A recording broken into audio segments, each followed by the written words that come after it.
Subscribe करिए हमारे channel target UP TET CTET को और बेल आइकन को दबाइए। हेलो दोस्तों, मैं आनंद स्वागत करता हूं आप सभी का आपके अपने channel target UP TET CTET में और ऐप अस्तित्व अकेडमी में। दोस्तों, आपके डीएलएड फोर्थ सेमेस्टर का जो गणित विषय है, इसके पूरे राजन सीरीज को मैं पहले ही सॉल्व करा चुका था और पवन सीरीज भी आज समझ लीजिए आपका जो है खत्म होने वाला है, क्योंकि सभी बहुविकल्पीय अतिलघुत्तरीय मैं करा चुका हूं और लघुत्तरी में प्रसंख्या देखिए 80 तक मैं करा चुका हूं। 81 से लेकर के 102 प्रश्न है, यही हमको बस अब करने हैं। ठीक है, तो आपका पवन सीरीज भी पूरा कंप्लीट हो जाएगा और ये बहुत ही महत्वपूर्ण है। अगर राजन पवन सीरीज अगर आपने दोनों सीरीज कर लिया है तो समझिए कि आपकी तैयारी जो है पूरी हो गई। लेकिन खुद से कॉपी पेन लेकर के खुद आपको बैठना है और खुद प्रश्नों को हल करना है और कुछ ऐसी जानकारी जो है वो आपके पास होनी चाहिए। जैसे यहाँ पे आपका ये प्रश्न है, अभी इसको आगे हम डिस्कस करते हैं। उससे पहले इस क्लास को आप लाइक कर दीजिए, अपने दोस्तों में सभी को शेयर कर दीजिए और अभी तक की क्लासेस अगर आपने नहीं देखा है तो आपको कहाँ से देखना है, सबसे इंपॉर्टेंट ये है, नीचे डिस्क्रिप्शन में आपको लिंक दिया गया है। गणित के सामने का लिंक आप क्लिक करोगे तो आपको देखने को मिल जाएगा। और अगर कहीं भी कोई भी दिक्कत आ रही है, आपको लिंक नहीं मिल पा रहा है, आपको और कोई समस्या है, तो यहाँ पे कांटेक्ट नंबर दिया गया है जिसपे आप व्हाट्सएप कर सकते हैं, कॉल कर सकते हैं। ठीक है, तो कहीं भी कोई भी दिक्कत नहीं आएगी आपको, बहुत अच्छे से आपकी पढ़ाई यहाँ से होने वाली है। अब चलिए हम स्टार्ट करते हैं आज की क्लास को। देखिए, आज की क्लास में हमारा जो पहला प्रश्न है, प्रश्न संख्या 81, चतुर्भुज कितने प्रकार के होते हैं, उदाहरण सहित समझाइए। तो चतुर्भुज देखिए बहुत सारे प्रकार के होते हैं, यहाँ पे आपको कुछ प्रकारों का वर्णन कर देना है। तो चतुर्भुजों के अग्रलिखित प्रकार हैं। पहला समझिए समलंब चतुर्भुज, जिसे इंग्लिश में बोलते हैं ट्रेपेजियम। तो ये समलंब चतुर्भुज दिखता कैसा है, ये दो समांतर रेखाएं आप खींच दीजिए और उसके बाद इस तरीके से उनको मिला दीजिए। तो उस चतुर्भुज को जिसकी सम्मुख भुजाओं का कम से कम एक युग्म परस्पर समांतर हो, समलंब चतुर्भुज कहलाता है। समलंब ABCD है जिसकी सम्मुख भुजाएं AB और CD, देखिए AB और CD समांतर हैं और AD और BC ये असमांतर हैं। ठीक है, DE समांतर भुजाओं AB व CD के बीच की दूरी है। जो DE है ये लंबवत दूरी है, दोनों समांतर भुजाओं के बीच की दूरी अगर पूछता है तो वह कितनी होगी, DE। लंबवत हमेशा हम नापते हैं। ठीक है, तो इस तरीके से समलंब चतुर्भुज क्या हो गया, ऐसा चतुर्भुज जिसका कम से कम एक युग्म जो है, मतलब कि दो भुजाएं आपस में समांतर हो और दो समांतर नहीं है तो भी चलेगा। ठीक, तो इस तरीके से ऐसे चतुर्भुज को हम क्या कहते हैं, समलंब चतुर्भुज, ट्रेपेजियम बोलते हैं। इसके बाद देखिए अगला प्रकार समांतर चतुर्भुज। तो समांतर चतुर्भुज वो चतुर्भुज हो गया जिसकी चारों भुजाएं समांतर हो, ये इस तरीके से कुछ बनेगा। ठीक है, चारों भुजाएं, ये पैरेलल है इस भुजा के और ये पैरेलल है इस भुजा के। ठीक है, तो उस चतुर्भुज को जिसकी सम्मुख भुजाओं का प्रत्येक युग्म परस्पर समांतर हो, समांतर चतुर्भुज कहलाता है। ABCD यहाँ पे एक समांतर चतुर्भुज है, क्योंकि AB जो है वह समांतर है, AB समांतर है DC के और BC समांतर है AD के। समांतर चतुर्भुज को प्रतीक, ये दो समांतर रेखाएं इस तरीके से ABCD से प्रकट करते हैं। समांतर चतुर्भुज में सम्मुख भुजाएं बराबर होती हैं, सम्मुख कोण बराबर होते हैं, विकर्ण परस्पर समद्विभाजित करते हैं। तो देखिए, जो AB की लंबाई होगी वही DC की लंबाई होगी, जो BC की लंबाई होगी वही AD की लंबाई हो जाएगी और सम्मुख कोण भी क्या होते हैं, बराबर होते हैं। यानी कि कोण A कोण C के बराबर, कोण D कोण B के बराबर। और विकर्ण जो होते हैं परस्पर समद्विभाजित करते हैं, मतलब कि AC को अगर मिला दिया जाए और DB को मिला दिया जाए तो ये बराबर भागों में एक दूसरे को काट देते हैं। इसका मतलब हो जाता है समद्विभाजित करते हैं। इसके बाद देखिए तीसरा प्रकार आयत, रेक्टेंगल। तो आयत एक समांतर चतुर्भुज होता है जिसका प्रत्येक कोण 90 अंश का होता है। अब समांतर चतुर्भुज ये होता है, बस इसमें क्या हो जाता है 90 अंश हो जाता है प्रत्येक कोण। प्रत्येक कोण कितने अंश का हो जाता है 90 अंश का। तो क्या होगा, आमने सामने की भुजाएं समांतर होंगी और बराबर होंगी और प्रत्येक कोण 90 अंश का होगा। तो ऐसे चतुर्भुज को हम क्या कहते हैं, आयत कहते हैं। ठीक है, तो ऐसा चतुर्भुज जिसके प्रत्येक कोण 90 अंश के हों और आमने सामने की भुजाएं बराबर हों, ऐसे चतुर्भुज को हम क्या कहते हैं, आयत कहते हैं। और सम्मुख भुजाएं बराबर होती हैं, आपको पता ही है सम्मुख कोण बराबर होते हैं, अर्थात चारों कोणों में से प्रत्येक कोण समकोण होता है। विकर्ण परस्पर समद्विभाजित करते हैं, ये भी आप समझ गए। अब इसके बाद देखेंगे आगे चौथा प्रकार समचतुर्भुज रोम्बस। रोम्बस से पहले आप वर्ग देख लीजिए, स्क्वायर क्या होता है। तो वर्ग एक आयत है जिसकी दो क्रमागत भुजाएं बराबर होती हैं, मतलब कि इसमें चारों भुजाएं बराबर होती हैं। वर्ग का सिंपल हमने परिभाषा पढ़ा है, ऐसा चतुर्भुज जिसकी चारों भुजाएं बराबर और चारों कोण 90 अंश के होते हैं, उसे हम क्या कहते हैं, वर्ग कहते हैं। तो चारों भुजाएं परस्पर बराबर होती हैं, प्रत्येक कोण समकोण होता है, विकर्ण परस्पर समद्विभाजित करते हैं। अब इसी को, चारों भुजाएं बराबर हैं, इसी को थोड़ा सा तिरछा कर दीजिए तो ये किस तरीके का हो जाएगा। चारों भुजाएं बराबर रखते हुए ये कुछ इस तरीके का हो जाएगा। तो इसी को इस तरीके से बना दिया गया है। ठीक, तो इसमें भी क्या होता है, जो आपका समचतुर्भुज रोम्बस होता है, बस वर्ग को थोड़ा तिरछा कर दीजिए, बस प्रत्येक कोण 90 अंश का नहीं होगा।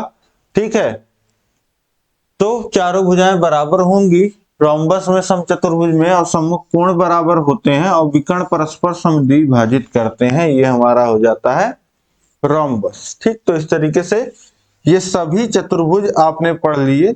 और चाहे तो अगले प्रश्न में जो आपको दिया गया है चक्रीय चतुर्भुज से आप क्या समझते हैं, तो ये भी एक चतुर्भुज का प्रकार ही आप बोल सकते हैं। इसमें क्या होता है कि एक कोई भी वृत्त हो, अगर चतुर्भुज के जो चारों शीर्ष हैं वह वृत्त पर स्थित हैं, जैसे ये ए बी सी डी, ये चारों शीर्ष होते हैं चतुर्भुज के, ये अगर वृत्त के परिधि पे स्थित हैं, तो ऐसे चतुर्भुज को हम क्या कहते हैं, चक्रीय चतुर्भुज। तो किसी चतुर्भुज को चक्रीय चतुर्भुज कहते हैं यदि उसके चारों शीर्ष एक वृत्त पर स्थित हो, अर्थात एक वृत्त के अंतर्गत बने चतुर्भुज को चक्रीय चतुर्भुज कहते हैं। चक्रीय चतुर्भुज के सम्मुख कोणों के प्रत्येक युग्म को कोणों का योग 180 अंश होता है, अर्थात चक्रीय चतुर्भुज के सम्मुख कोण संपूरक होते हैं। जैसे दो कोणों का जब योग 180 होता है तो उनको क्या बोलते हैं, संपूरक कोण। अगर 90 अंश होता है तो क्या बोलते हैं, कोटिपूरक कोण। ये हो गया आपका चक्रीय चतुर्भुज। इसके बाद देखिए प्रश्न संख्या 83 है, किसी चक्रीय चतुर्भुज के आमने सामने के कोणों का योग कितना होता है। चक्रीय चतुर्भुज के आमने सामने का कोण का योग कितना होता है, 180 अंश होता है। इसके बाद देखिए प्रश्न संख्या 84 है, यदि ABCD एक चक्रीय चतुर्भुज है, यदि कोण A 55 अंश, कोण B 60 अंश, तो कोण C और कोण D का मान क्या होगा। तो कोण A के सामने पड़ता है कोण C, इन दोनों का योग कितना होगा, 180 अंश होगा। कोण A 55 अंश है तो कोण C कितना हो जाएगा, 180 माइनस 55, 55 रह जाएगा, 180 में से घटेगा तो कितना हो जाएगा, ये 125 अंश। कोण C का मान 125 अंश। इसी तरीके से कोण B और कोण D का जो योग होगा वह 180 अंश होगा। कोण B का मान आपको 60 अंश दिया है, तो कोण D कितना हो जाएगा, 180 माइनस 60, 120 अंश। कोण D का मान आ जाएगा। ठीक, तो इस तरीके से बहुत ही आसानी से आप कोण C और कोण D का मान निकाल लोगे। इसके बाद देखिए प्रश्न संख्या 85 है, समलंब की समांतर भुजाएं 15 मीटर 8 मीटर हैं, उनके बीच की लंबवत दूरी 12 मीटर है, समलंब का क्षेत्रफल ज्ञात कीजिए। तो देखिए समलंब चतुर्भुज का जो क्षेत्रफल होता है वह होता है हाफ ऑफ दोनों भुजाओं के लंबाइयों का योग, यानी कि a प्लस बी लिख दीजिए, और उनके बीच की दूरी h लिख दीजिए, इसका आधा।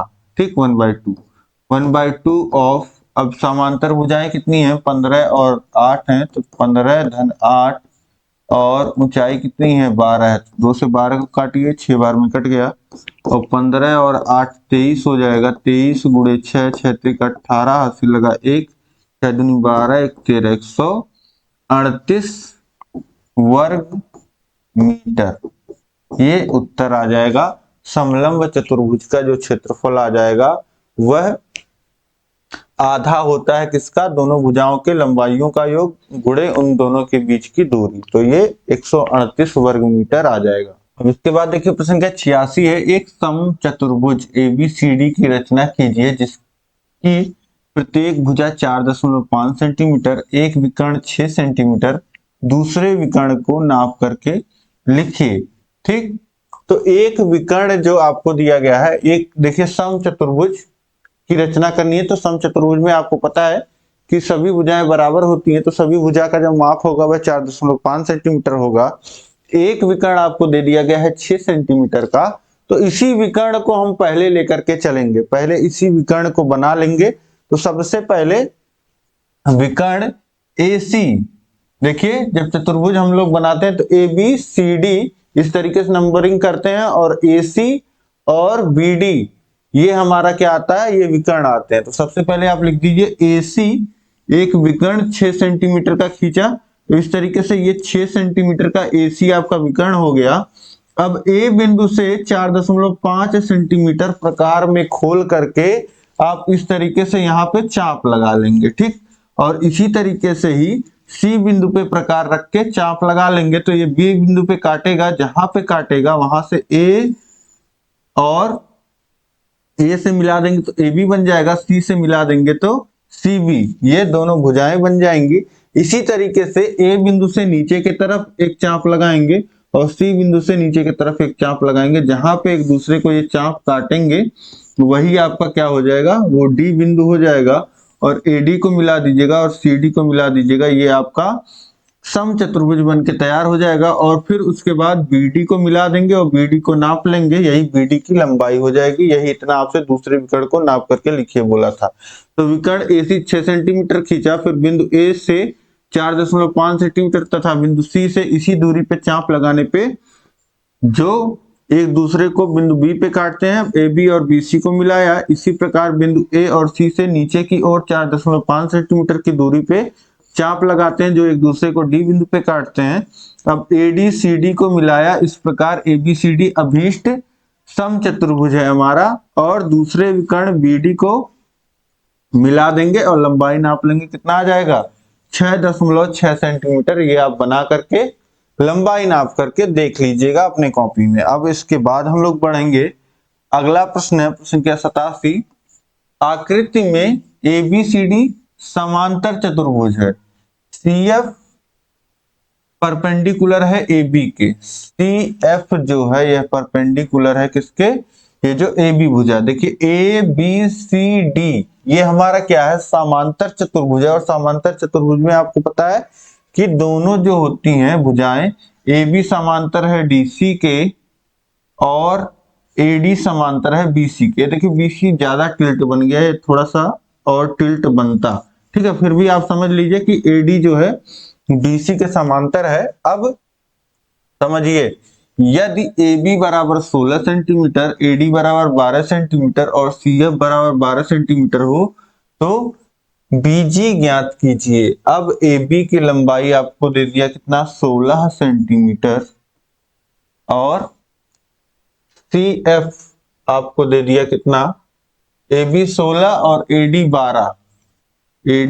12 और CF 10 सेंटीमीटर दे दिया है, CF 10 सेंटीमीटर दे दिया है। तो BG ज्ञात कीजिए, B और G इसकी लंबाई हमको ज्ञात करनी है। तो देखिए हमको समांतर चतुर्भुज में जो सम्मुख भुजाएं होती हैं वो बराबर होती हैं, तो ये भी 16 हो जाएगा, ये 12 है तो ये भी 12 हो जाएगा। अब यहाँ पे आप समझिए कि हमको BG की लंबाई ज्ञात करनी है, तो किस प्रकार से ज्ञात कर सकते हैं।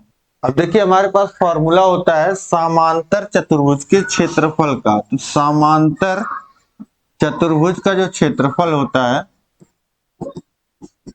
समांतर चतुर्भुज का क्षेत्रफल होता है आधार गुणे ऊंचाई, आधार गुणे ऊंचाई। अब यहाँ पे देखिए आधार इसको बोले ए बी को, तो ये 16 और ऊंचाई ये हमारा जो है CF हो जाएगा। ये कितना हो जाएगा 10। तो मान कितना आ गया 160 आधार गुणे ऊंचाई। ठीक, ऊंचाई लंबवत होती है तो इस लंब को CF को हम लेंगे। ये आप समझ गए। अब इसके बाद यहाँ पे ये देखिए आपका जो ये BG है ये भी तो ऊंचाई है और AD आधार है इस तरीके से, तो इससे भी तो हमारा क्या निकल के आना चाहिए, समांतर चतुर्भुज का क्षेत्रफल इससे भी निकल करके आना चाहिए। तो यही फॉर्मूला आधार गुणे ऊंचाई, आधार है 12 गुणे ऊंचाई की जगह क्या लिख सकते हैं BG, और हमको चतुर्भुज का क्षेत्रफल पता है 160 है। 160 बराबर हो जाएगा 12 गुणे BG, और BG बराबर लिख सकते हैं 160 बटे 12। तो 4 से ऊपर नीचे काटेंगे तो ये 4 चौक 16 और 0 40 बार में कट जाएगा, और ये 3 बार में कट जाएगा। तो ये हो जाएगा 40 बटे 3। ये BG की लंबाई हो जाएगी और सब कुछ सेंटीमीटर में दिया गया, तो ये 40 बटे 3 सेंटीमीटर उत्तर हो जाएगा। ये तो हमारा हो गया पहला उत्तर। इसी में देखिए दूसरा प्रश्न भी है, तो दूसरे में जो है वो वैल्यूज जो है दूसरा दिया गया है, तो उसको हम लिख लेते हैं, इसको मिटा लेते हैं। देखिए दूसरा क्या कह रहा है, AD 10 सेंटीमीटर है। A और D जो है यानी कि ये भुजा 10 सेंटीमीटर है, और CF जो है, C और F जो है ये ऊंचाई 8 दिया है, और BG जो है वह 12 दिया है। ठीक, तो एक भुजा दे दिया और दोनों ऊंचाई आपको दे दिया। अब AB का मान आपसे पूछ रहा है, मतलब ये भुजा आपसे पूछ रहा है। ठीक, तो अब देखिए ये हम आधार गुणे ऊंचाई से इसको निकाल सकते हैं, आधार गुणे ऊंचाई से। ठीक, तो समलंब का समचतुर्भुज समांतर चतुर्भुज का समांतर चतुर्भुज का क्षेत्रफल बराबर हो जाएगा आधार गुणे ऊंचाई। तो आधार है यहाँ पे 10, ऊंचाई है 12, तो ये कितना आ गया 120 आ गया, जो वैल्यूज हमको पता थी उससे क्षेत्रफल। और अब समझिए कि हम ये AB को आधार और उसको लंब अगर लेते हैं तो समचतुर्भुज का जो क्षेत्रफल आना चाहिए वह आना चाहिए AB इंटू आधार इंटू ऊंचाई 8, और ये भी बराबर किसके होगा 120 के होगा। तो AB बराबर हो जाएगा 120 बटे 8, और AB बराबर लिख सकते हैं, देखिए 8 से काटेंगे तो 8 एकन्नम 8 और 8 पच्चीस 40, 15 बार में जो है कट जाएगा। यानी AB का मान कितना आ जाएगा 15 सेंटीमीटर। इसका AB का जो मान आ जाएगा वह 15 सेंटीमीटर ये भुजा हो जाएगी। ठीक, तो इस तरीके से दोनों ही सॉल्व करके यहाँ पे हमने देख लिया। बहुत ही आसानी से आप सॉल्व कर सकते हैं, बस आपको फॉर्मूला पता होना चाहिए समांतर चतुर्भुज के क्षेत्रफल का, तो इसे याद रखिएगा। इसके बाद देखिए प्रश्न क्या 88 है, 6x² माइनस x माइनस 2 को हल कीजिए। तो 6x² माइनस x माइनस 2 बराबर 0 है। a इंटू सी करेंगे तो कितना आएगा -12, और अब -12 ला सकते हैं कैसे, -4 और धन 3x करके, -2 बराबर 0, और यहाँ पे 2x कॉमन ले लेंगे तो यहाँ बचेगा 3x, और यहाँ पे -2, और यहाँ पे कुछ भी नहीं कॉमन है तो 3x माइनस 2, एक कॉमन ले लीजिए, 3x माइनस 2 दोनों जगह है, 3x माइनस 2 कॉमन, और यहाँ पे 2x बचा है और यहाँ पे +1 बचा है बराबर 0। अब हल करना है तो इसको बराबर के उधर भेज दीजिए, तो 2x + 1 बराबर हो जाएगा 0 बटे 3x माइनस 2, और 0 के बटे में कोई संख्या तो मान 0 ही आता है, तो 2x बराबर हो जाएगा -1, x बराबर हो जाएगा -1/2। ठीक, इसी तरीके से यहीं पे अगर हम 2x प्लस 1 को बराबर के उधर भेज दें और लिखें 3x माइनस 2 बराबर 0 के, और x बराबर हो जाएगा 2/3। तो x का ये दो मान आपको आ जाएगा। यही x का मान निकालना रहता है जब आपको हल करना रहता है। तो ये x की वैल्यू -1/2 और 2/3, ये दो मान के लिए जो है समीकरण का मान यहाँ रखेंगे तो यहाँ भी आपको 0 मिल जाएगा। राइट साइड में तो 0 है ही, लेफ्ट साइड में भी 0 मिल जाएगा। अब इसके बाद देखिए क्वेश्चन नंबर 89 है। एक शंकु की तिर्यक ऊंचाई 10 सेंटीमीटर और त्रिज्या 6 सेंटीमीटर है। शंकु का आयतन ज्ञात कीजिए। 2016 में पूछा हुआ प्रश्न है। तो एक शंकु के बारे में यहाँ पे बात हो रही है। शंकु आपका इस तरीके से होता है, ये आपका शंकु है। अब यहाँ पे क्या बोल रहा है, यहाँ पे बोल रहा है कि शंकु की जो तिर्यक ऊंचाई है यानी कि तिरछी ऊंचाई ये है 10 सेंटीमीटर और त्रिज्या जो है वह 6 सेंटीमीटर। इस शंकु की त्रिज्या कितनी है? 6 सेंटीमीटर। और आपसे पूछ क्या रहा है? शंकु का आयतन पूछ रहा है। तो शंकु का वॉल्यूम कितना होता है? 1/3 पाई आर स्क्वायर एच, ये होता है। अब यहाँ पे हमको चाहिए एच। यहाँ पे h की वैल्यू निकालने के लिए किस तरीके से निकाल सकते हैं हमको पता होता है। यहाँ पाइथागोरस प्रमेय लग जाता है। l का स्क्वायर बराबर होता है h प्लस r का स्क्वायर। l का स्क्वायर यहाँ पे 10 का स्क्वायर 100, h की वैल्यू हमको निकालनी है और r 36, 6 का स्क्वायर। h का स्क्वायर बराबर हो जाएगा 100 माइनस 36 64, h बराबर हो जाएगा 8। ठीक, ये निकल गया। अब इसके बाद देखिए 1/3 पाई को रहने दीजिए और r कितना है? 6 है, त्रिज्या 6 है तो 6 गुणे 6 और ऊंचाई h 8। 3 से 6 को काटा तो ये हो गया 2 और v बराबर हो जाएगा पाई इंटू 2 का गुणा 6 में 2 छक 12, 12 अट्ठे 96।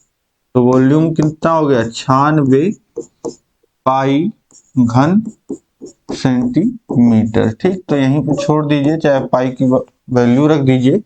पाई बटे 7 होता है, कटेगा नहीं तो इसलिए मैं रख नहीं रहा हूं। तो यहाँ पे उत्तर आ जाएगा कितना? 96 पाई। इसके बाद देखिए प्रश्न संख्या 90 है। दिए गए चित्र में ABCD एक चक्रीय चतुर्भुज है जिसका कोण B 95 अंश, तो कोण D का मान ज्ञात कीजिए। अब चक्रीय चतुर्भुज है ABCD, तो सम्मुख कोणों का योग कितना होता है? 180 अंश, यानी कि कोण B और कोण D का योग कितना आना चाहिए? 180 अंश। ये 95 है तो बचा कितना? 85 अंश। तो कोण D का मान हो जाएगा 85 अंश। और बोल रहा है यदि कोण A बराबर कोण C है तो मान ज्ञात कीजिए। देखिए कोण A बराबर कोण C दिया गया है और कोण A धन कोण C का मान कितना होना चाहिए? 180 अंश, यानी कि कोण C के, क्यों? क्योंकि A और C जो है सम्मुख कोण है चक्रीय चतुर्भुज के। अब देखिए कोण C की जगह कोण A भी लिख सकते हैं क्योंकि दोनों का मान जो है समान है। तो दो कोण A बराबर हो गया 180 अंश। तो कोण A बराबर कितना हो जाएगा? 180 बटे 2 यानी कि 90 अंश। कोण A का मान कितना आ गया? 90 अंश। और कोण D का मान जो आ गया वह आ गया 85 अंश, 85 डिग्री। ठीक, तो इस तरीके से आपने दोनों कोणों का मान यहाँ पे निकाल लिया। अब इसके बाद नेक्स्ट प्रश्न हम देखते हैं। प्रश्न क्या 91 है। 7, 14, 12, 19, 21, 24, 11 की माध्यिका ज्ञात कीजिए। तो माध्यिका ज्ञात करने के लिए सबसे पहले जो भी आंकड़े दिए रहते हैं उनको क्रम में लगाना होता है। सबसे छोटा अंक जो है वह है 7, उसके बाद है 11, फिर है 12, 12 के बाद है 14, 14 के बाद है 19, 21 और 24। तो सभी अंकों को यहाँ पे हमने लिख लिया। कितने अंक दिए गए थे? 3, 3, 6, 7। 3, 3, 6, 7 अंकों को हमने लिख लिया। अब n का मान कितना है? कितनी संख्याएं दी गई हैं? 7 संख्याएं दी गई हैं जो कि विषम है। यहाँ पे माध्यिका का फॉर्मूला लगाएंगे। विषम के केस वाला फॉर्मूला लगेगा जो कि होता है n धन 1 बटे 2 वें पद का मान। n का मान कितना है? n का मान है 7, 7 धन 1 8 बटे 2 यानी कि 4वें पद का मान अब चारवां पद कहाँ पे खोजेंगे, इसमें मत खोजने लगिएगा, यहाँ पहला दूसरा तीसरा चौथा, यही 14 जो है आपका, यही माध्यिका हो जाएगा। चारवें पद का मान क्या है, 14। ठीक है, 3 पद इधर छोड़ दिए, 3 पद उधर छोड़ दिए, जो बीच वाला अंक होता है वही होता है माध्यिका। संख्या 92 है, दो संख्याओं का योग 24 है, उनमें से एक संख्या दूसरी की दो गुनी है, संख्याएं बताइए। अब एक संख्या मान लेते हैं x है और दूसरी संख्या क्या है, दूसरे की दो गुनी है, यानी कि दूसरी संख्या आपकी 2x हो जाएगी। ठीक, एक x मानेंगे तो दूसरी 2x होगी, क्योंकि उनमें से एक संख्या दूसरी की दो गुनी है। अब बोला दोनों संख्याओं का योग 24 है, यानी कि x धन 2x कितना आना चाहिए, बराबर 24 के आना चाहिए। दोनों संख्याओं का योग 24 के बराबर है। अब देखिए x धन 2x कितना हो जाएगा, 3x बराबर 24, x बराबर 24/3 यानी कि 8। x का मान 8 आ गया, तो एक संख्या 8 आ गई और दूसरी संख्या 16। ठीक, संख्याएं बताइए, तो 8 और 16 यही आपका उत्तर हो जाएगा। ठीक, अब इसके बाद देखिए प्रश्न संख्या 93 है, दो अंकों की एक संख्या का योग जो है 12 है, यदि उस संख्या में से 36 घटा दिया जाए तो संख्या के अंकों का स्थान बदल जाता है, संख्या ज्ञात कीजिए। अब देखिए, एक होता है अंक, एक होती है संख्या। आपको पता ही है 1 2 3 4 5 6 7 8 9 ये सब क्या है, ये हमारी संख्याएं हैं।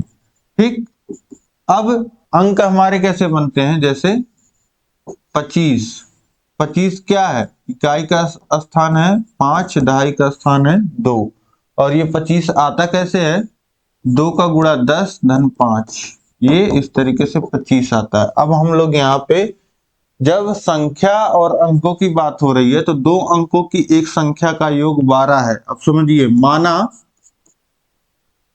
संख्या के अंक, इकाई का अंक x और दहाई का अंक y है, इस तरीके से, तो संख्या क्या हो जाएगी, संख्या हो जाएगी, दहाई का अंक है y, 10 गुणे y धन x, यानी कि 10y प्लस x, ये हो जाएगी संख्या। अब बोल रहा है कि दो अंकों की एक संख्या का योग 12 है, यानी कि उनके अंकों का योग 12 है, यानी कि x धन y बराबर क्या है, 12 है।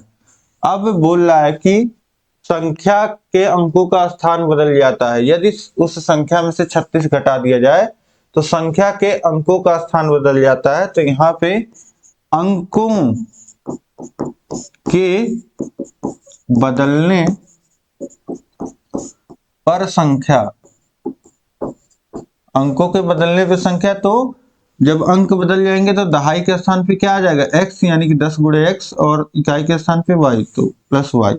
अब इस समीकरण को बनाइए, यदि उस संख्या में से 36 घटा दिया जाए, संख्या में से 36 घटा दिया जाए, यानी कि 10y प्लस x में से 36 घटा दिया जाए, तो ये बराबर किसके हो जा रहा है, संख्या के अंकों का स्थान बदल जाता है। तो संख्या के अंकों का स्थान बदलने पर संख्या क्या हो जा रही है, 10x प्लस y।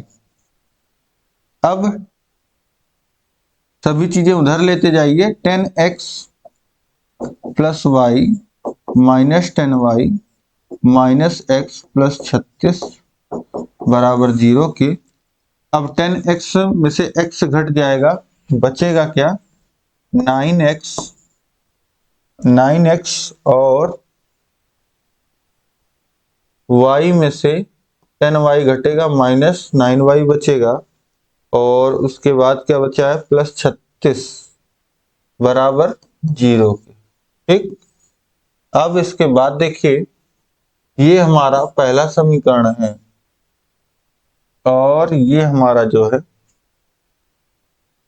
36 को इधर भेज देंगे तो -36, या यहाँ पे देखिए 9 कॉमन लिया जा सकता है, 9 कॉमन ले लेंगे तो क्या बचेगा, x माइनस वाई धन 4 बराबर 0, और 9 को इधर भेज दीजिए, 9 हट जाएगा अपने आप, धन 4 बराबर 0, और ये हो जाएगा x माइनस वाई बराबर -4। ये हमारा दूसरा समीकरण हो जाएगा। तो पहले और दूसरे समीकरण को जोड़ दीजिए, तो समीकरण 1 धन 2 दोनों को जोड़ेंगे तो क्या हो जाएगा, पहला समीकरण जो है हमारा x प्लस वाई बराबर 12 है, और दूसरा है एक्स माइनस वाई बराबर -4 जोड़िए, ये हो जाएगा 2x, वाई और माइनस वाई जुड़ेंगे 0, 12 में -4 जुड़ेगा तो 8, x बराबर क्या आ गया 4 आ गया 8/2। अब y का मान निकालने के लिए x का मान किसी समीकरण में रख दीजिए, तो x का मान हो जाएगा 4 धन y बराबर 12, y बराबर कितना हो जाएगा 8, यानी कि संख्या कितनी हो जाएगी, संख्या हो जाएगी आपकी 10y प्लस x, यानी कि 84, संख्या हो जाएगी 84। इसी में से 36 घटाएंगे तो क्या आ जाता है 48। ठीक, तो इस तरीके से आप समझ गए कि हमारी संख्या कितनी होगी 84 होगी। ठीक, तो बहुत ही आसानी से आप निकाल सकते हैं, बस आपको समीकरण बनाना आना चाहिए और किस तरीके से संख्याओं को माना जाता है, संख्या और अंक में अंतर समझिएगा तो आपको चीजें यहाँ क्लियर रहेंगी। ठीक, तो यहाँ तक समझ गए होंगे। अब इसके बाद नेक्स्ट क्वेश्चन को हम देखते हैं। देखिए प्रश्न संख्या 94 है, 10 सेंटीमीटर त्रिज्या वाले वृत्त की एक जीवा 16 सेमी लंबी है, केंद्र से जीवा की दूरी ज्ञात कीजिए। एक 10 सेंटीमीटर त्रिज्या वाला वृत्त है, एक वृत्त है जिसकी त्रिज्या कितनी है 10 सेंटीमीटर, और बोल रहा है कि एक जीवा 16 सेंटीमीटर लंबी है। एक जीवा है इसी में वृत्त में, इस तरीके से मान लेते हैं ए बी, जिसकी लंबाई कितनी है 16 सेंटीमीटर है। अब केंद्र से जीवा की दूरी ज्ञात कीजिए। केंद्र से जीवा की दूरी अगर हमको निकालना है तो केंद्र ओ से जीवा ए बी पे लंब डालेंगे, और किसी भी वृत्त में अगर केंद्र से जीवा पे लंब डालते हैं, मान लेते हैं ये एम बिंदु है, तो ये जो लंब होता है यह इस जीवा को 2 बराबर भागों में बांटता है, यानी कि AM कितना हो जाएगा 8 हो जाएगा, और MB कितना हो जाएगा, ये भी 8 सेंटीमीटर हो जाएगा। अब O और A को मिला दीजिए, O और A को मिलाएंगे तो ये भी क्या होगा त्रिज्या होगा, तो इसका भी मान कितना होगा 10 सेंटीमीटर होगा, और ये 8 सेंटीमीटर है। अब ये देखिए लंब है तो ये 90 अंश का कोण होगा, यानी कि ये समकोण होगा। तो यहां से लिख सकते हैं त्रिभुज ओ एम ए में ये ओ ए का जो स्क्वायर होगा वह बराबर होगा AM का स्क्वायर प्लस OM का स्क्वायर। एक पाइथागोरस प्रमेय। अब OA का स्क्वायर कितना है 10 का स्क्वायर, AM का स्क्वायर कितना है 8 का स्क्वायर, और OM कितना होगा, OM का स्क्वायर ये निकालना है, तो 10 का स्क्वायर 100 और ये 8 का स्क्वायर 64 घट जाएगा, बराबर हो जाएगा OM का स्क्वायर। OM का स्क्वायर बराबर आ जाएगा 36 के, और OM बराबर कितना आ जाएगा √36 या 6 का स्क्वायर कितना आएगा 6, तो OM का मान कितना आ जाएगा 6 सेंटीमीटर, यानी कि केंद्र से जीवा की जो दूरी हो जाएगी वह कितनी हो जाएगी 6 सेंटीमीटर हो जाएगा। ठीक, तो इस तरीके से आसानी से आप निकाल सकते हैं पाइथागोरस प्रमेय के मदद से। के बाद देखिए प्रश्न संख्या 95 है, पार्श्व चित्र में एक वृत्त के अंतर्गत एक चक्रीय चतुर्भुज ABCD है, विकर्ण AC और BD खींचे गए हैं। अब देखिए एक वृत्त है, वृत्त पे एक ABCD चतुर्भुज बन रहा है, तो ये क्या है एक चक्रीय चतुर्भुज है, और विकर्ण AC और BD भी खींचे गए हैं। यदि त्रिभुज ACB ये वाला त्रिभुज जो है, त्रिभुज नहीं ये कोण है, कोण का मान आपको दिया है, ठीक है प्रिंटिंग मिस्टेक है, तो ये ACB इस कोण का मान 52 अंश दिया है, तथा कोण ये भी कोण है, कोण BAC 48 अंश है, ये वाला कोण 48 अंश है, तो कोण ADC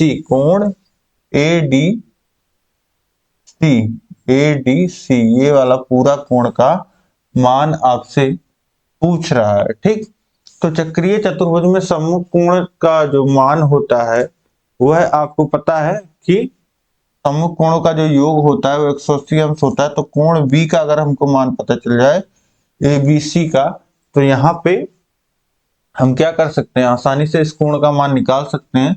अब देखिए जो त्रिभुज ये है आपका त्रिभुज ACB लिखेंगे, ताकि जो है जाहिर हो अच्छे से ये त्रिभुज ए सी और बी, ये वाला जो त्रिभुज है इसमें आप देखेंगे दो कोण आपको पता है, ये तीसरा कोण नहीं पता है तो निकाल सकते हैं। तीनों अंतः कोणों का योग जो होगा वह कितना होगा 180 अंश, तो एक 48 अंश है, एक 52 अंश है और एक कोण है आपका ए बी सी बराबर 180 अंश होगा। तो कोण ए बी सी बराबर कितना हो जाएगा, ये देखिए 48 52 100 हो जाएगा, 180 में से घटेगा तो 80 अंश। ये कोण कितना हो गया 80 अंश का हो गया। तो अब कोण बी और कोण डी का जो मान होगा, जो पूरा पूरा कोण बनता हुआ दिख रहा है आपका, दोनों का योग कितना होगा 180 अंश। कोण बी ऑलरेडी 80 अंश है तो कोण डी का मान कितना हो जाएगा, कोण डी हो जाएगा 100 अंश। इसका मान कितना आ जाएगा 100 अंश, यही आपको निकालना था कोण ए डी सी। ठीक, तो 100 अंश बहुत ही आसानी से आपने यहाँ पे निकाल दिया। इसके बाद देखिए प्रश्न का 96, एक धातु की ठोस आयताकार सिल्ली माप 10 सेंटीमीटर गुणे 4 सेंटीमीटर गुणे 1.6 सेंटीमीटर, तो इसमें लंबाई चौड़ाई और ऊंचाई तीनों है। तो ये आयताकार नहीं, यहाँ पे आप कह सकते हैं घनाभाकार, घनाभाकार सिल्ली है ये, और इसे पिघला करके एक ठोस घनाकार सिल्ली बनाई जा रही है। ठीक है, तो घनाभ में लंबाई चौड़ाई ऊंचाई होता है और जो घन का आकार होता है, घन में लंबाई चौड़ाई और ऊंचाई तीनों बराबर होते हैं। मतलब एक घनाभाकार से एक घनाकार बनाया जा रहा है और घन का जो आकार है वह आपको दिया गया है और घन जो घनाभ का आकार है वह आपको दिया गया है और घन की भुजा आपको निकालनी है। तो बहुत ही आसान है, आप समझिए यहाँ पे जो घनाभ का आयतन है वह बराबर होगा घन के आयतन के। घन का भी आयतन उतना ही होगा क्योंकि धातु तो उतनी ही रहेगी, चाहे उसको आप पिघला करके गोल बना दीजिए, चाहे घन बना दीजिए, चाहे घनाभ बना दीजिए। ठीक, तो इस तरीके से अब समझिए इसको, इसका घनाभ का आयतन जो हो जाएगा, घनाभ का आयतन बराबर हो जाएगा 10 गुणे 4 गुणे 1.6। तो 10 का गुणा होगा 1.6 में तो 16 हो जाएगा, 16 का गुणा होगा 4 में तो 16 चौक 64, ये 64 आ गया। तो अब देखिए घन का आयतन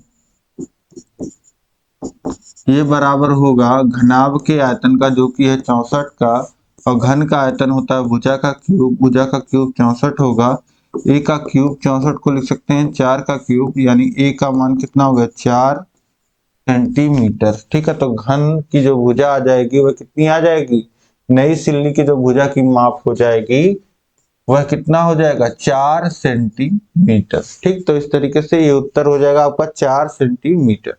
इसके बाद देखिए प्रश्न संख्या 97 है, एक आयताकार बाग की लंबाई उसकी चौड़ाई की 3 गुनी है। यदि बाग का क्षेत्रफल 243 वर्ग मीटर हो तो बाग की लंबाई ज्ञात कीजिए। अब हम लोग मान लेते हैं, माना बाग की चौड़ाई x है, चौड़ाई x है, तो बाग की लंबाई कितनी हो जाएगी, लंबाई 3 गुनी है तो लंबाई 3x हो जाएगी। अब बोल रहा है यदि बाग का क्षेत्रफल 243 हो तो लंबाई ज्ञात कीजिए। अब देखिए 243 दिया है और आपका लंबाई है 3x, चौड़ाई है x, क्षेत्रफल बराबर होता है लंबाई गुणे चौड़ाई, क्षेत्रफल 243 दिया है बराबर 3x गुणे x, और ये हो जाएगा 243/3 और x गुणे x स्क्वायर हो जाएगा, 3 से काटेंगे 8 और 1 81 हो जाएगा, x स्क्वायर हो गया 81,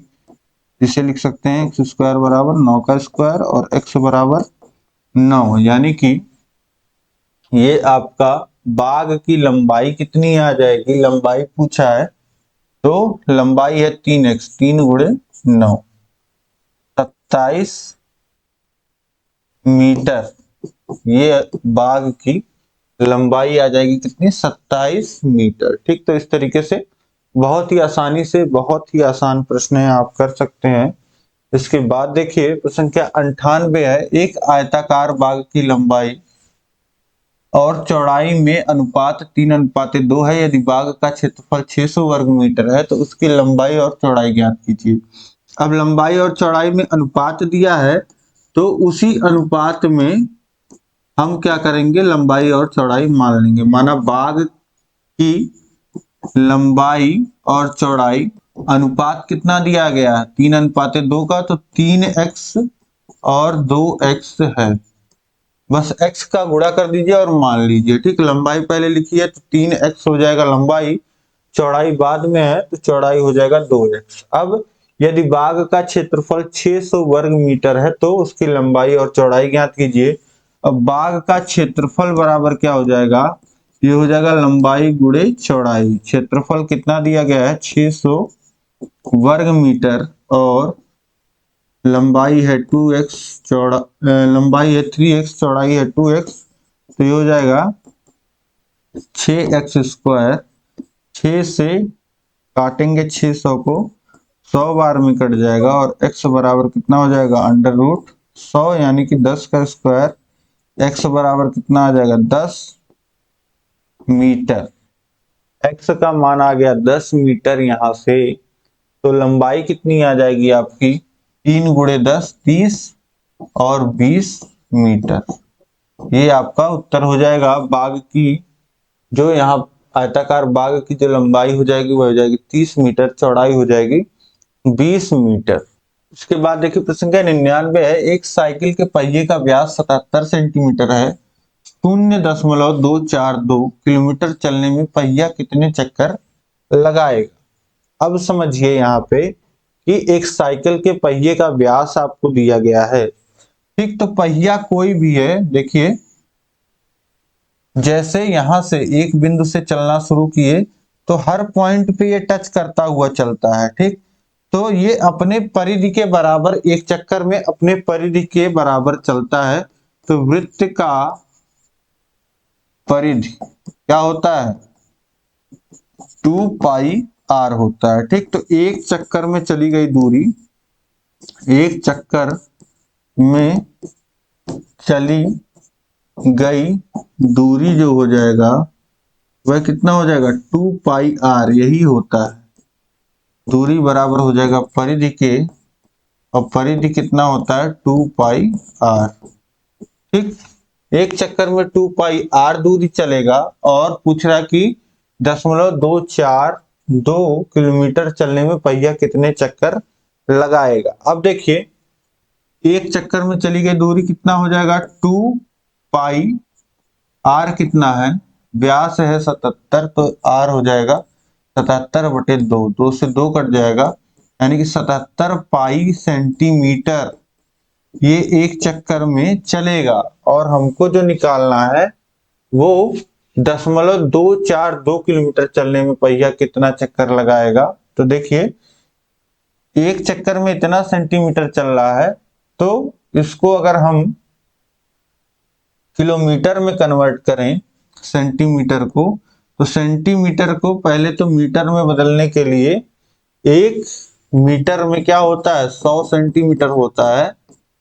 ठीक, तो मीटर में बदलने के लिए पहले तो 100 से भाग करेंगे, 100 से भाग होगा, और फिर मीटर को किलोमीटर में बदलने के लिए 1000 से भाग करेंगे, तो ये किलोमीटर में बदल गया। अब कितने चक्कर लगाएगा यह देखने के लिए, कितने चक्कर लगेगा यह निकालने के लिए, दूरी बटे एक चक्कर में दूरी, एक चक्कर में तय की गई दूरी, एक चक्कर में तय की दूरी। अब देखिए 0.242 है ये, और बटे 77 पाई, और बटे में उसके 100 गुणे 1000, यानी 10 के घाते 5 लिख सकते हैं। अब देखिए यहाँ 0.242 है अंश में, और हर में है एक भिन्न संख्या, तो इसके हर का गुणा ऊपर अंश में हो जाएगा, तो ये हो जाएगा 0.242 गुणे 10 के घाते 5 से गुणा हो जाएगा, बटे है 77 पाई। अब अगर गुणा होता है यहाँ पे तो ये हो जाएगा 2 4 2, 3 अंक दशमलव हट जाएगा और 2 शून्य लग जाएगा और बटे है 77 पाई।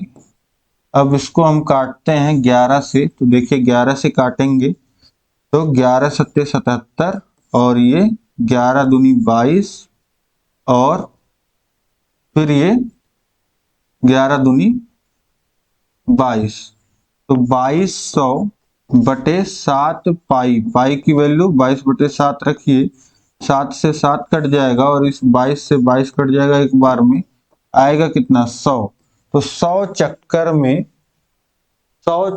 में जो है यह दूरी जो है ये चल लेगा। ठीक है, तो एक साइकिल के पहिए के द्वारा अगर 100 चक्कर लगाया जाता है जिसका व्यास 77 सेंटीमीटर है, तो 100 चक्कर में वह 0.242 किलोमीटर चलेगा। ठीक, तो इस तरीके से ये आप आसानी से यहाँ पे निकाल सकते हैं। इसके बाद देखिए प्रश्न क्या 100 है, यदि ए एक समुच्चय इतना है, बी इतना है, तो ए यूनियन बी और ए इंटरसेक्शन बी आपको निकालना है। देखिए ए यूनियन बी में कौन से पद लिखे जाते हैं? ए यूनियन बी में वो सारे पद, ए यूनियन बी भी एक समुच्चय होता है। ठीक, और इसमें ए के सारे पद लिखे जाएंगे और बी के सारे पद लिखे जाएंगे, और ए यूनियन खुद में एक समुच्चय है तो कोई पद रिपीट नहीं किया जाएगा, बस सभी पदों को लिख दिया जाएगा। जैसे ए में 1 आ रहा है तो 1 लिख देंगे, ए में 3 आ रहा है तो 3 लिख देंगे, ए में 5 आ रहा है तो 5 लिख देंगे। अब देखिए बी में भी 5 आ रहा है तो 5 हम पहले लिख चुके हैं तो दोबारा नहीं लिखेंगे। इसी तरीके से ए में 7 आ रहा है, बी में भी 7 आ रहा है तो 7 दोबारा नहीं लिखा जाएगा, एक ही बार लिखा जाएगा। इसी तरीके से बी में 8 आ रहा है, ए में नहीं आ रहा है, और 9 आ रहा है तो 9 लिख दिया। तो इस तरीके से जो आ रहा है उसको लिख देंगे। ठीक, अब देखिए ए यूनियन बी हमारा तैयार हो गया। हमने क्या क्या लिखा? ए में जितने पद हैं और बी में सभी पदों को, बस किसी पद को रिपीट नहीं किया। तो ए और बी में से अगर कहीं भी वो पद कहीं आ रहा है तो यहां लिखा जाएगा। ठीक, इसके बाद देखिए ए इंटरसेक्शन बी में क्या लिखा जाता है? ऐसे पद जो ए और बी दोनों जगह आ रहे हो, जैसे 5 और 7 जो हैं वह ए में भी आ रहा है और बी में भी आ रहा है, 5 और 7, तो ये दोनों क्या हो जाएंगे? ये ए इंटरसेक्शन बी के समुच्चय हो जाएंगे। और कोई ऐसा पद आपको नहीं दिख रहा है जो ए में भी आ रहा हो और बी में भी आ रहा हो। इसके बाद देखिए प्रश्न क्या 101 है, एक बाघ की लंबाई 180 मीटर, चौड़ाई 120 मीटर। तो बाघ की लंबाई कितनी है? 180 मीटर, 180 मीटर है, और चौड़ाई जो है 120 मीटर है। बाघ के बीचों बीच एक दूसरे को संपूर्ण पे काटते हुए 3 मीटर के 2 रास्ते जो है वो निकाले गए हैं। रास्ते पर मिट्टी डलवाने का खर्च 12 रुपए प्रति वर्ग मीटर है की दर से ज्ञात कीजिए। अब देखिए एक ये रास्ता निकाला गया है, एक ये रास्ता निकाला गया है। ठीक है, बाघ के बीचों बीच एक दूसरे को संपूर्ण समकोण पर काटते हुए 3 मीटर के 2 रास्ते निकाले गए हैं। ठीक, तो 3 मीटर का एक रास्ता ये हो गया बीचों बीच, 3 मीटर का एक ये हो गया। ठीक, अब इस पे मिट्टी डलवाने का खर्च बोल रहे हैं कि 12 रुपए प्रति वर्ग मीटर है, तो कुल खर्च कितना होगा? अब समझिए कि एक बार इस रोड पे पूरी मिट्टी डल जाएगी और एक बार इस पे पूरे पे टल जाएगी, लेकिन बीच में ये पार्ट जो है ये आपको कॉमन दिख रहा है। यहाँ पर एक ही बार मिट्टी डल जाएगी, दोबारा जो है डालने की जरूरत नहीं पड़ेगी। दोबारा यहाँ तक डालेंगे फिर यहाँ तक डाल देंगे। ठीक, तो इस तरीके से अब प्रति वर्ग मीटर हमारे पास जो है, तो हम निकाल लेते हैं कितने एरिया में मिट्टी हमको डालना है और उस हिसाब से हमारा खर्च निकल जाएगा। तो देखिए 3 गुणे 180, ठीक है, लंबाई की ओर वाला रास्ता, लंबाई के ओर वाला रास्ता बराबर हो जाएगा, उसका जो क्षेत्रफल हो जाएगा 180 गुणे 3 हो जाएगा। ठीक है, तो ये कितना हो जाएगा? ये आ जाएगा 540 वर्ग मीटर।